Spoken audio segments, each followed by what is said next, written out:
અંકલેશ્વર શહેરની સાંઈ સુકન એપાર્ટમેન્ટમાં તસ્કરો ત્રાટક્યા. બંધ મકાનને નિશાન બનાવી 1 લાખ ઉપરાંતના માલમત્તાની ચોરી કરી ફરાર થઈ ગયા હતા.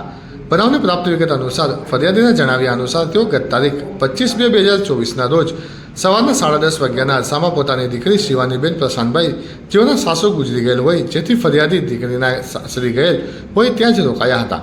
ત્યારબાદ તારીખ 28/2/2024ના રોજ સવારે 7 વાગ્યાના અરસામાં પાડોશમાં રહેતા મનીષાબેન નરેન્દ્રભાઈ વાઘેલા નાઓનો ફોન આવતા જણાવેલ કે તેઓનું ઘર ખુલ્લું છે, જેથી તેઓએ તેમના જમાઈને ફોન કરી બંને સાઈ સુકન એપાર્ટમેન્ટ ખાતે આવી જોતા મકાનના આગળનો મેઇન દરવાજોનો નકુચો તૂટેલો હતો અને બેડરૂમની અંદર રાખેલ લાકડાનો કબાટ ખુલ્લી હાલતમાં હતો તથા સરસામાન અસ્તવ્યસ્ત પડેલ જોવા મળેલ હોય, જેથી કબાટમાં ચેક કરતા સોનાની મોટી વાળી બુટ્ટી પેન્ડલ ચેનનો સેટ અને સોનાની અમેરિકન ડાયમંડવાળી બુટ્ટી પેન્ડલ ચેનનો સેટ, જે સોનાના દાગીનાનું આશરે કુલ વજન 30 ગ્રામ, જેની આજના ભાવ પ્રમાણેની કિંમત રૂપિયા 1,80,000ના મત્તાની ચોરી કરી અજાણ્યા ઇસમો ચોરી કરી ફરાર થઈ જતા ફરિયાદીએ અંકલેશ્વર શહેર પોલીસ મથકે અજાણ્યા ચોર ઇસમો વિરુદ્ધ ફરિયાદ નોંધાવતા પોલીસે તપાસનો ધમધમાટ શરૂ કર્યો હતો.